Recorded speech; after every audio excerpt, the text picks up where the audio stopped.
Let's now have Erol Morkoc join us to give the latest updates on the situation in Los Angeles. We will discuss Meta's decision as well. Erol joins us from California. Good to have you join us, Erol. Since you are in Cali, let's have a brief update about the fires. And I hope your area isn't affected. It's well over 12,000 structures that have gone down already, with at least 16 deaths so far. Yes, thank you. And my area has not been affected in the north, but my dear friends and family have had to evacuate from their homes. I have friends who have lost their homes. I was just speaking to recently a very large marketing professional down in Los Angeles who's telling me that the anger is palpable. People have paid so much money in taxes, they've put so much trust in their government, and when an extraordinary situation came and hit, there doesn't seem to be any relief. We just had reports today of the California government stopping Oregon from sending trucks to California to make sure they inspect the brakes and the smog emissions. These are, extra resources needed for our firefighters that are being held up. So right now we have nothing good to report. The wind has been out of hand, and we have had confirmed reports of arson that have started at least two of the fires, and it looks like likely to be a perfect storm of wind, arson, and lack of preparedness. There was water under the ground, but not water they could get up because they hadn't upgraded their diameters of their pipes, and they weren't able to have the redundancies required for pressurization. So you have all of these places burning and nothing to be done about it. And you have to take back and look, where does the blame lie? The blame lies at the feet of Sacramento, which is the capital. The blame lies at the feet of Los Angeles, which just this year spent $1.2 billion on a homeless industrial complex, as well another $500 million on failed DEI initiatives. And they cut $17.6 million from the fire budget, and they obviously were not prepared. And now people's lives have been ended, people's homes are gone, and there doesn't seem to be much positive things to report. And I can also say, living in Northern California, we had the devastating fires in Napa Valley last year. That's only 45 minutes from here. So everybody in the whole state is on edge when they see that the leadership has not been able to deliver satisfactory results. The anger is palpable. The people are saddened, and it's devastating for the ecological situation. We have wiped out 5 years of emission-free vehicles and solar power just through this ecological disaster. So it's ecological, it's emotional, it's financial. And then one thing that your viewers might be interested in is it's going to create an insurance catastrophe. Now you cannot afford to insure your home. So mom and pop landlords, they're going to have to sell to conglomerates.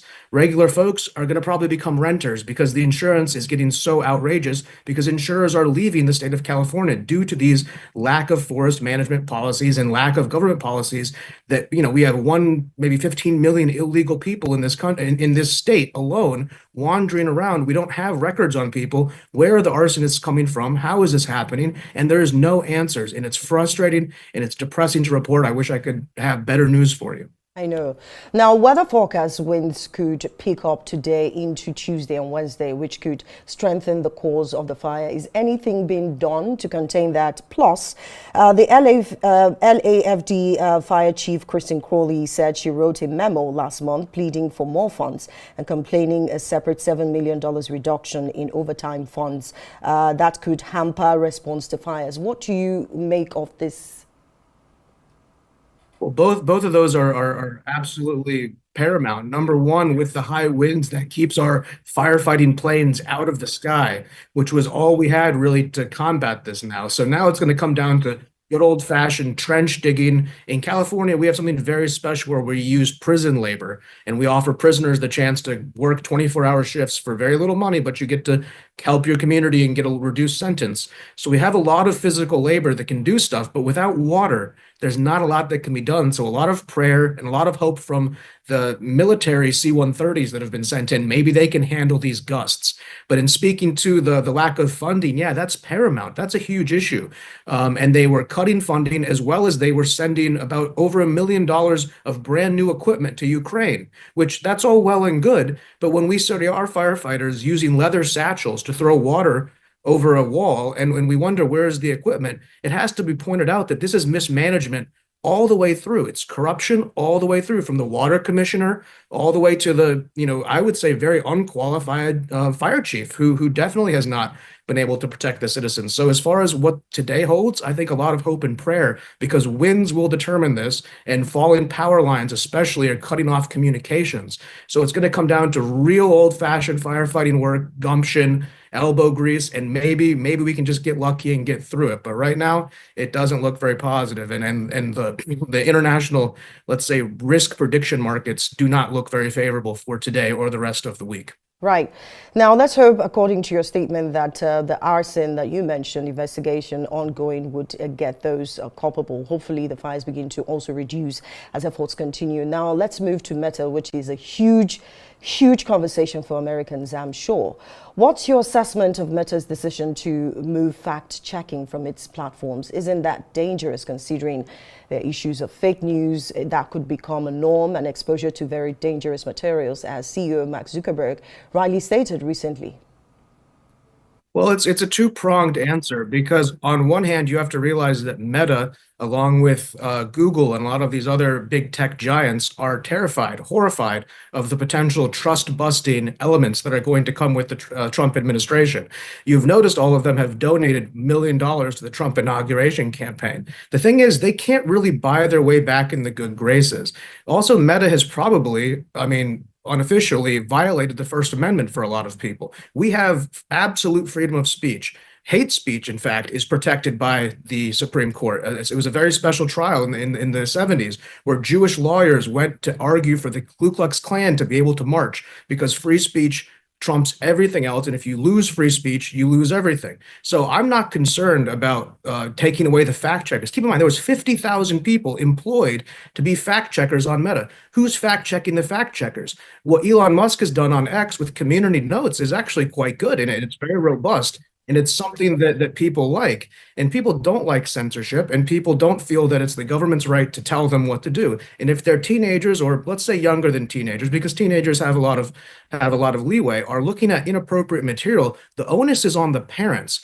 Bad parenting is allowing your child to have unfettered access to everything on the internet. There are parental controls in these apps for underage users, and yes, there will be the misbehaving children that always get around the rules, but that's never been a new thing. So the idea that we could abrogate our own constitutional First Amendment just to say, oh, God forbid somebody sees an offensive post or there's been a mistaken article. Well, the great thing about community notes is that those can be flagged. And honestly, there isn't anything wrong with offensive posts. People who do those kind of things are going to slowly see their engagement decrease because people don't like to see racism. They don't like to see hate speech, but it's not illegal. And I think that's what Mark Zuckerberg is realizing. He's realizing he cast his lot in with the Biden regime, especially in 2020. He did a lot of blocking of things, such as the Hunter Biden laptop, or you can go back in time when the newspapers told us all there was weapons of mass destructions. These were lies. These were fake news. And the lack of open, decentralized communication was the reason why we all believed those lies. So inside of real discourse, there's truth and lies, and it's incumbent upon the people. And I believe the American people are sophisticated people. I don't think you need to have a PhD to be a sophisticated consumer of information. So I think from our perspective in the Republican Party, we're excited to see this. It's the right direction, and it's something that I hope that other tech CEOs emulate, because there is going to be very serious antitrust laws coming, as President Trump is much more like President Roosevelt than anybody can imagine. And I think Mark Zuckerberg sees the writing on the wall, and he's trying to get on his good side. Whether or not that pays off for him, we will see. But there's two sides to it. Zuckerberg's running scared because he knows he did something wrong in the eyes of the rest of the American people. The way you put this, don't you think that right after Trump, let's say hypothetically speaking, if you get a Democrat coming, don't you think that Mark Zuckerberg is also playing politics? Trump might need some regulation on these platforms in the future. You know, people can be disastrous sometimes. People could use the platform to fight his administration. We know how powerful social media can be. Yes, I mean, but the fact that there would be pushback against his administration, or Trump would have an issue with what's said on Facebook isn't as important as the First Amendment. Just as the discussion with TikTok about how we want to keep out this foreign influence. Well, the fact of the matter is that is, again, a First Amendment situation. So I don't think that Donald Trump, I do agree with you 100% that Zuckerberg is playing politics, and he'll go whichever way the wind is sailing. But right now, because Trump has the majority in the Congress, especially in the Senate and with the popular vote, I think now the age of free speech is back in America. And yes, you have to break a few eggs to make an omelet, but there's nothing worse than living in a country without free speech, especially to an American. That is our most important belief. The Second Amendment is the right to bear arms, weapons, and that is to defend the First Amendment. So I think that we've gone back to the constitutional republic that we believe in. When you look at Trump's Supreme Court choices, the three he chose are all constitutional picks. And I think that's the direction the country is going. That's what the people want. And even if it blows back on us and the free speech comes and makes us look bad and we end up losing the next election, I say good, because I would rather lose an election in a free country than win an election in a rigged country. I like the way you put it. Let's bring the, teenagers in. You've talked about parental guide and all of that. Sometimes you're not with these children when these things get to happen. They get exposed, and you know how very inquisitive, teenagers can be. U.S. have recorded some high rates of, suicide as a result of exposure to very sensitive content. Aren't you concerned as, a Republican spokesman about that? I am concerned. And on a personal note, when I was in the fifth grade was when the first sort of file sharing came online. I watched the first ever beheading of Daniel Pearl, the American journalist, on when I was in fifth grade, sixth grade. So the idea that the American children are all of a sudden being exposed to these horrific things on the internet, it's not that this is the first time. It's the first time that it's become a debate around free speech. So yes, we need to have protections for our teenagers. Yes, we need to have parental controls. The big thing is that a lot of American politicians have pointed out, potentially rightly, I don't have the internal data from TikTok, that TikTok shows different countries different things. So in China, they show positive messages, astronauts and physicists and academic things. And in America, they show gang fights and drug use and high stress things that cause tension and cause this sort of feeling left out and cyberbullying. And those are things that the tech companies need to ameliorate. And if they don't, perhaps what needs to happen is they need to be held liable for that. And we can remove some of the protections that they have if their content isn't being fixed. So I think it's something we need to work with, because we cannot give up our First Amendment just to try to defend a few people's very negative experience. I mean, Thomas Jefferson famously said, if you give up liberty for security, you deserve neither. And it's a very tough situation. So I hear you and I agree with you, and those things need to be looked at. But monitoring children is not the same thing as banning or eliminating the entire app. And I think President Trump, he's a grandfather to five, a father to five, and a grandfather to 10.